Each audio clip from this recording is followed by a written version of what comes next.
The Dragonfly House Children's Advocacy Center is a 501c3 nonprofit agency serving child victims of abuse in Davie, Davidson, Yadkin, and surrounding counties. I'm Brandy Reagan, the director of the Dragonfly House.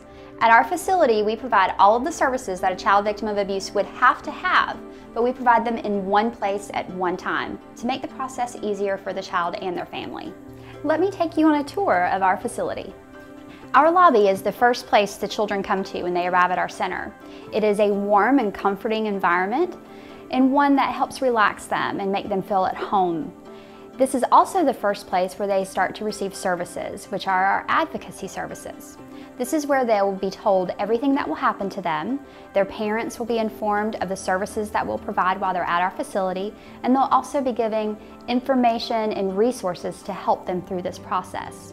Every family that's here is the only family that's here during that time. We respect their privacy and we make sure that we can focus all of our attention on them while they're here. In our forensic interview room, we conduct age-appropriate, legally sound, fact-finding forensic interviews of children.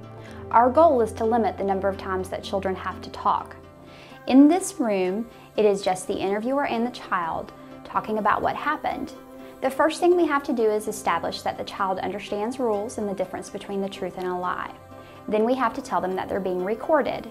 As part of the recording, we have 3 cameras, one on the child, one on the interviewer, and then we have one in the ceiling that shows that there is nobody else in this room influencing either the interviewer or the child's statements. Once that happens, we get into the child's disclosure and their statement of what happened to them. This will be different for each child depending on the type of abuse that occurred. If this interview is done correctly, then while not taking the place of the child being in court, it can be used to play the child's statement in court. Now let me take you to our observation room. While the interview is taking place in the interview room, the workers involved in the case, such as law enforcement, social services, and other agencies, including District Attorney's Office, are in this observation room watching a live feed of the interview as it's taking place. This is where they will also discuss the case, get as much information sharing as possible, and before the interview is complete with the child, the interviewer will step into this room and ask the workers involved if there's anything else that they need to obtain before the close of the interview. That may be getting more information, clarifying specific details, anything that would prevent the child from having to be re-interviewed again. We want to get as much information as possible this one time that they're here. The observation room is also where we hold our pre- and post-case staffings. This is prior to the appointment starting and at the end of the appointment. All of the workers involved, again, law enforcement and social services, our physician and the interviewer, will gather in this room and discuss all of the facts that came from the case to make sure that we're all on the same page and we can make the best decision as possible as a team in the best interest of the child. Now let me take you to our medical examination room. Our medical examination room is where the doctor will first conduct an extensive medical history. The medical history is where she will gain information that can be red flag indicators that the abuse did indeed occur, timing with the child's disclosure. Once the medical history is complete, the child will pick out a t-shirt and a blanket and have a full head-to-toe physical. Then, based on the type of abuse that occurred, we'll determine what she does next in her medical process. If it's a sexual abuse allegation, she'll spend more time in the genital area, doing an external check and using our colposcope to take microscopic pictures of the genital area looking for any kind of injuries that may have occurred on the child. If it's a physical abuse case, she will check the body for any kind of healing scars, fractures, bruises, and document those with the camera. And if it's a neglect case, she is looking for any kind of growth inefficiencies with the child, as well as checking their teeth and gums and other types of things that could be damaged through neglect cases. We see boys and girls ages birth through 17, and these exams are not the same type of exams that you would have at a general pediatrics office or even at the hospital.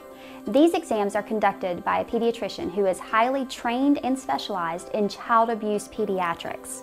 In order to have a complete and thorough investigation in child abuse cases, the child must be seen by specialists in the field of child abuse, and that has to include the medical examination.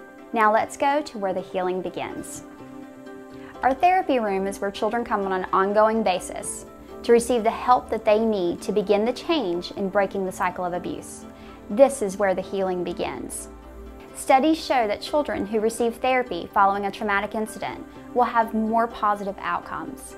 The children who come to our office for therapy are able to come for as long as they need, at no charge to them. In Japanese culture, the dragonfly represents hope and change, which are qualities we try to instill in every child who comes through our doors. We are heading into our 5th year of service, and every year that we've been open, we have worked with more children than the year prior, anticipating nearly 400 children for this coming year. We are primarily grant and community funded, but as grants are being reduced and the number of children we see continues to rise, your support is more important now than ever. When considering your charitable giving, think of the Dragonfly House. There are plenty of options for donating financially. We also have options for donating your time, such as volunteering in our office or on a committee, or serving on our board of directors. You can make a difference. Contact us to find out more about how you can help the Dragonfly House.